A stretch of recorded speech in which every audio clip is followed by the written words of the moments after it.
Our top stories tonight. The final opinion polls before next week's local elections show neck-and-neck races between the rival parties in key regions.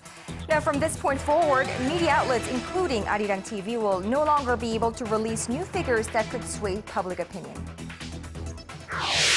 Washington begins this week a new push to expand cooperation in Asia to counter the threat of North Korean missiles. One includes considering a missile defense system in South Korea. And Korea's current account surplus in April surged to a record as exports rose sharply, but a fall in imports in the latest month reinforces a worrying erosion of domestic consumption. Early edition begins now.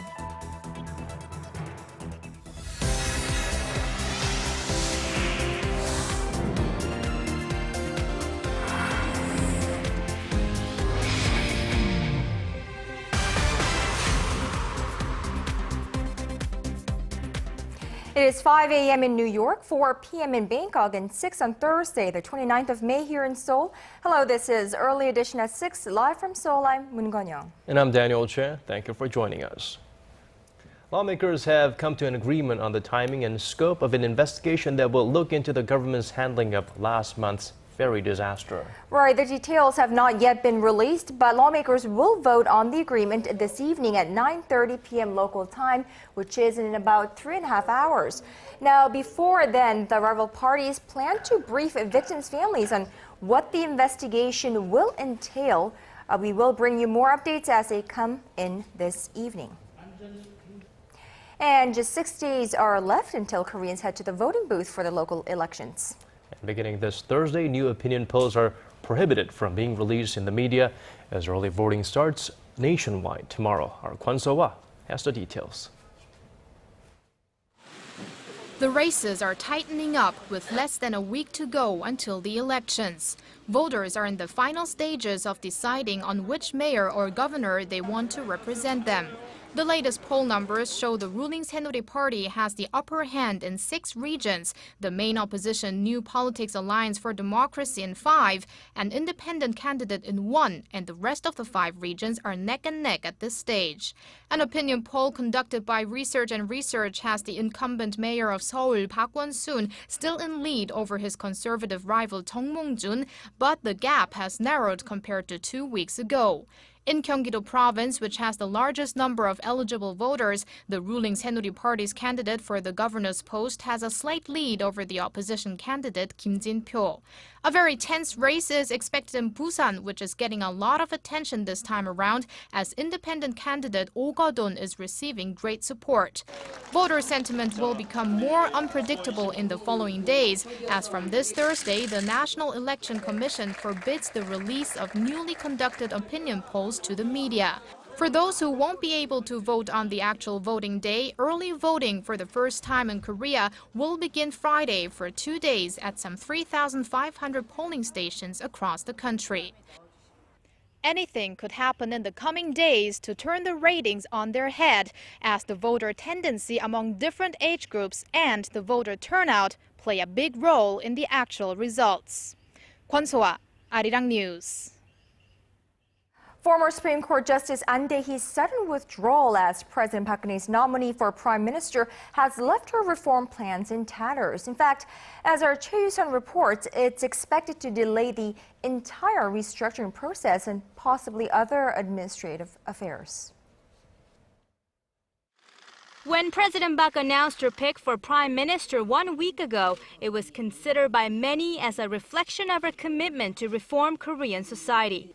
Former Supreme Court Justice An Dae-hee's principles and integrity were highly touted upon his nomination. It was said those traits would help him carry out sweeping reforms, despite the fact that he had butted heads with the president during her campaign in 2012 while spearheading the ruling party's political reforms. But President Park's nomination quickly backfired after An was accused of receiving privileges for his previous post in the private sector.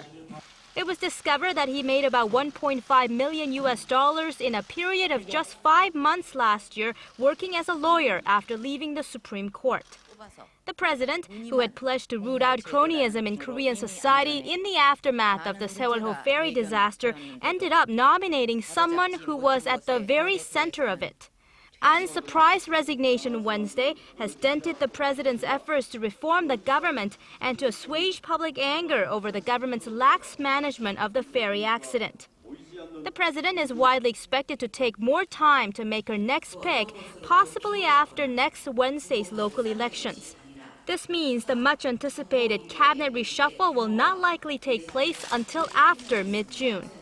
It's also uncertain as to when the president will name her new security advisor and intelligence chief.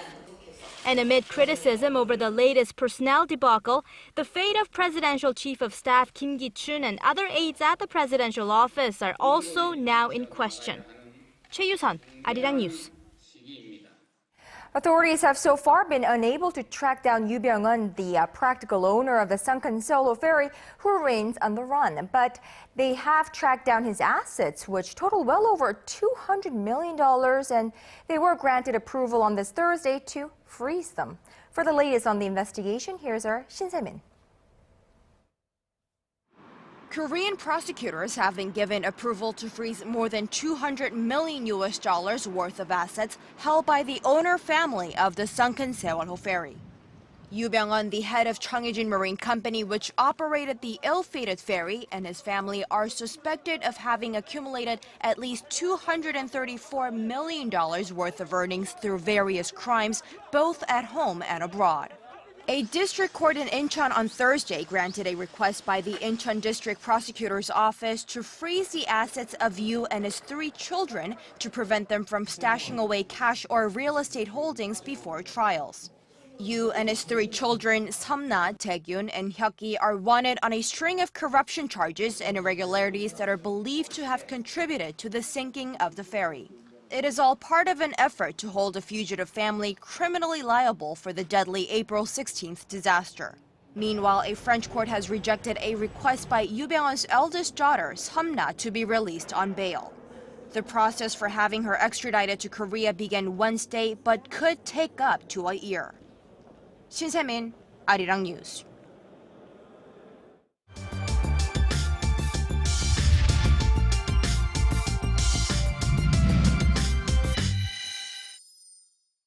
Now, on the current account front, April was another bullish month for Asia's 4th largest economy. Central bank officials attribute last month's surplus to firm auto and steel exports, but our Hwang Ji says there's more to that story. Korea has posted a current account surplus every month for more than 2 years now. The central bank said Thursday that the nation posted a surplus of over $7.1 billion last month. That's a tad less than the $7.3 billion surplus in March, but up by more than $2.5 billion from the same month last year. The Bank of Korea said the current account surplus was helped by strong shipments of automobiles, petroleum, and steel products that led overall exports of products to rise 10% in April from the previous year to more than $56 billion. But imports dropped nearly 1% to $46 billion, raising concerns that the nation's continuous surplus trend is mostly down due to sluggish domestic demand. Last year, import numbers were very bad, and that means this year's imports would have a very good base effect for a rise. But imports still dropped, indicating sluggish domestic demand. The strong current account surplus might also burden local exporters in that it will add additional upward pressure to the strengthening Korean won. The Bank of Korea has forecast the surplus for the year to reach $68 billion. This target looks attainable considering the accumulated surplus in the January to April period already stands at over $22 billion. And the central bank expects the current account surplus to extend to a 27th straight month in May on strong exports. Hwang Ji, Arirang News. A drop in private consumption is the main reason the Korea Development Institute dropped its growth forecast for this year. Now, this comes as consumers have been spending less since the Sewol-ho ferry disaster last month. However, as we just reported, Asia's 4th largest economy posted a record current account surplus in the month of April. The nation's economic picture doesn't look at all clear to non-experts like myself. So let's turn to an expert for his assessment of the Korean economy today. For that, we have Dr. Yang Jun-seok joining us live via Skype. Dr. Yang is a professor of economics at the Catholic University of Korea. Professor Yang, thank you so much for joining us. Thank you for having me. Now, the think tank adjusted downward its growth forecast for the Korean economy this year, and the KDI is not the only one. In fact, a few institutions have lowered the growth outlook for this country. Of course, slow consumption had much to do with it. How serious or how long will this economy continue to feel the impact from this ferry disaster? Okay, well, typically, if you have a disaster like this, it reduces consumption for a few weeks to a few months. So I expect the consumption to be down definitely for the second quarter and maybe even for the third quarter, but it should recover onto the fourth quarter. Of course, the problem is some of that consumption will come back. For example, if people delayed purchasing a consumer durable like refrigerators, they'll probably buy it eventually. But some services, like, say, going out for dinner, consumption of those services has been lost permanently. So that's part of the reason why I think the economic institutes are lowering their annual forecasts. Well, on the macro side, as we reported earlier in the newscast, Dr. Yang, the current account surplus hit a record high in April. A big current account surplus doesn't necessarily mean rather a healthy economy, does it? Yeah, the fact that the imports are not growing as much as we thought it would does give us an indication that the growth is slower than what we expected. But the sort of a good news hiding in that same newscast is that exports are performing better than what we expected, even though the exchange rate, the won, has been appreciating. So, well, in the last few years, the reports about Korean exports seems to be saying that we're not as affected as much as before by changes in exchange rates. Our exports have become more competitive so that exchange rates don't affect us as much as it used to. So I think that signals a pretty good exports for this year. But the domestic economy, which is about domestic consumption, that's probably going to be problematic for the next few months. Well, now, since you've mentioned the exchange rate, of course, it's really a cycle of the exchange rate affecting the exports and the exports, the exchange rate. But how concerned should we be about the local currency? I mean, of course, the robust current account surplus will lend further support to the Korean won, which has already risen 3.3% against the U.S. dollar this year. Okay, well, I think the downward trend will probably continue, but it may not continue in a perfectly smooth path. The exchange rate pattern seems to be that for the last 3 or 4 years, we've been on a very steady downward trend, which means that Korean won has been appreciating fairly steadily, but with large fluctuations. So I think the government will keep an eye out for these large fluctuations to make sure that they don't cause too much chaos. But I think Korean businesses will definitely have to prepare for a long-term trend of won appreciation. On the other hand, as I said before, that will probably not affect our exports as much as it used to. Well, taking into account the slowdown in China and an uneven recovery in the global economy, do we expect the Korean economy to reach the 3.7% this year? Well, my crystal ball, which is cracked, I think that we'll do slightly less than what we projected because we've lost a lot of consumption in the second quarter. But I think third and fourth quarter, it'll be around the projection. So if you add the entire results for the entire year, we'll probably underperform by just a little bit. All right, Dr. Yang Jun-suk, professor of economics at the Catholic University of Korea. Thank you so much for speaking with us this evening. Thank you for having me. Well, there is at least one leading ratings agency, however, that believes the Korean economy has a smooth road ahead. Moodys says Korea will join the ranks of advanced economies by 2018. Thomas Byrne, the senior vice president for the credit rating firm, told reporters in Seoul that Korea will catch up to countries like France in terms of GDP per person in just 3 to 4 years' time. He chalked up the development to Korea's government policies and competitiveness, adding that Korea has maintained more rapid growth compared to other G20 nations. Burns said he expects the country's GDP to grow 3.8% this year. That is slightly higher than recent predictions by local private and state-run think tanks.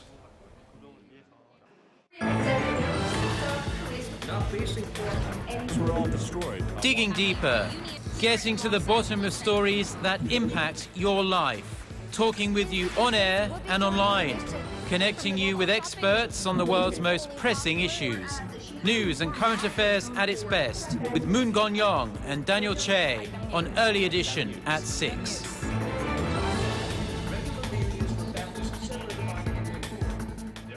The U.S. is weighing up whether to deploy an advanced missile defense system in South Korea. The Pentagon is making a fresh push to expand a U.S.-led system to its allies in Northeast Asia to counter the North Korean missile threat. Park Ji-won explains.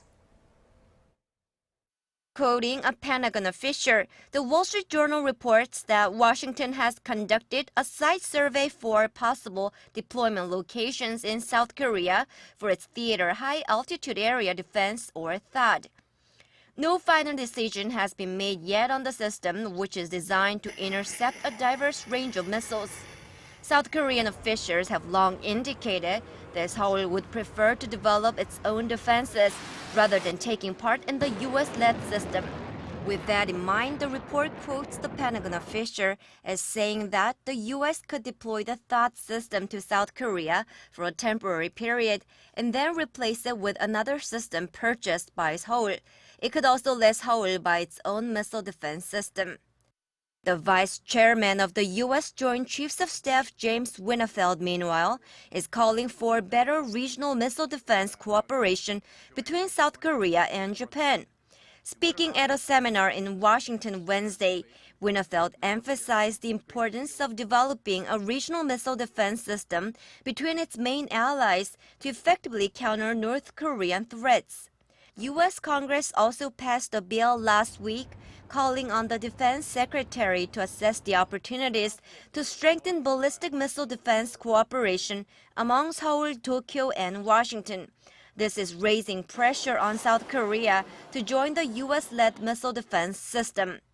Given Seoul's reluctance to join the U.S.-led system and the development of its own missile defense system, the issue is expected to be one of top agenda items at an upcoming trilateral meeting between the defense chiefs of South Korea, the U.S., and Japan. The officials are scheduled to meet this weekend on the sidelines of the Asia Security Summit in Singapore. Park Ji-won, Arirang News. Well, all the best that Korea has to offer in the form of defense technology will be on display for the next few days at an exhibition just outside of Seoul. Among the visitors on the first day was President Park Geun-hye, who talked about opening up a new era in defense. Arirang's Kim Hyun-bin reports. President Park Geun-hye at the opening ceremony of the Korea Defense Technology Exhibition in Kintex, northwest of Seoul, on Thursday, emphasized the importance of civilian and military technology cooperation. 국방 분야의 우수한 기술이 민간에 적용되면 지금까지 없었던 새로운 가치가 창출될 수 있습니다. 그동안 우리나라는 꾸준히 선진 국방 기술을 축적해 왔고 수준 높은 민간 과학기술 역량을 보유하고 있기 때문에 민군 기술 협력의 시너지는 매우 크다고 할 수 있습니다. The technical cooperation began in 1970 and has created over $1 billion in added value. Over the past 40 years, we have invested $1.5 billion and in return made $18 billion, a 16-fold increase in economic effect. The defense industry also created tens of thousands of jobs, boosting Korea's economy. Just last year alone, Korea's defense industry's total value was worth over $34 billion. Jointly hosted by the Science and Defense Ministries, the exhibition displays thousands of military gadgetry, with some aimed to significantly enhance military performance in the near future. I'm wearing state-of-the-art bulletproof equipment called a super soldier. With this strapped on, a soldier is not only better protected, but they can march much further and carry much heavier weight. The exhibition gives the public a small glimpse at the Korean military's capabilities in defense technology and will be open to the public for 4 days through June 1st. Kim Hyun-bin, Arirang News, Paju.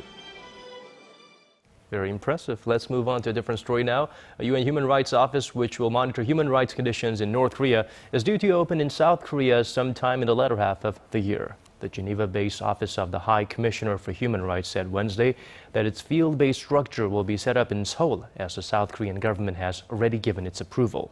The decision was made after the UN Council adopted a report in March denouncing North Korea's systematic human rights violations. The field office will be operated independently according to UN's basic principles. Achieving peace and prosperity anywhere in the world is a tall task, and Asia is no different. To talk over ways to cool them, world leaders and experts have gathered on Korea's southern island of Jeju for a 3-day global forum. Our Connie Kim has more. Under this year's theme of Designing New Asia, the 9th Jeju Forum for Peace and Prosperity kicked off Thursday. At the opening ceremony, former Australian Prime Minister Julia Gillard and former Chinese Foreign Minister Li Jiaoxing called for rising conflicts in the region to be resolved peacefully, including the North Korea issue. The new leader, Kim Jong-un, comes across as both dangerous and erratic. We accept that China's military growth is a natural, legitimate outcome of its growing economy and broadening interests. It is important that China and others in the region explain to their neighbours the pace and scope of their military modernisation to build confidence and trust. China's rise in power and its territorial disputes in the East and South China Seas were the focus during a discussion that followed the opening ceremony. The rise of powerful nations in the West came at the expense of other countries. As a peace-loving nation, China has never sought to invade other countries. The progress and development realized by China came peacefully. Regarding its territorial disputes, the former foreign minister said China had sovereignty over the areas. There is free navigation in the South China Sea, so we always welcome this. However, interfering in the territory is unfair behavior. We need to resolve this through diplomacy. For peace to be realized in Asia, the speakers agreed that regional economic partnerships and free trade pacts were positive ways to enhance cooperation and diffuse tensions. Amid a number of territorial and historical conflicts in the region, world leaders and experts have gathered to discuss ways to resolve the differences for the sake of peace and prosperity. Connie Kim, Arirang News, Jeju. The tech realm, the global war between Samsung and Apple has largely been waged on the smartphone battlefield. But Samsung's latest product, a gadget for your wrist that promises to keep your health in check, may just represent the first shot in another looming battle. Our Yoo ByungEun explains. It looks much like the Galaxy smartwatch, but this wristband called a SIM band is what Samsung calls a health platform to rule them all. Readings for heart rate, blood flow, hydration level, and the amount of CO2 in your blood can all be obtained when different wavelengths of light are beamed onto your skin from the device. It can also gather data from non-Samsung health trackers as well, using cloud-based software. Samsung unveiled the SIM band in San Francisco this week, just days before Apple is expected to detail plans for its own health data platform. It's a signal that the smartphone battlefield may now begin to extend to the mobile healthcare device sector. And it's not just global tech giants, but also mid-sized firms that are jumping in. This was evident at Asia's biggest healthcare congress that kicked off this week. From a portable heart monitor that can collect data on the electrical activity of the heart, to a medicine dispenser that collects data on whether patients have taken their medicine. In European countries, a lot of people don't take the pill. We have information about the compliance. Experts say while mobile healthcare devices can keep one's health in check, all the data collected from those devices could also be used to prevent diseases. With all the health-related data, businesses will analyze them to come up with disease-preventive medical services. Yoo ByungEun, Arirang News.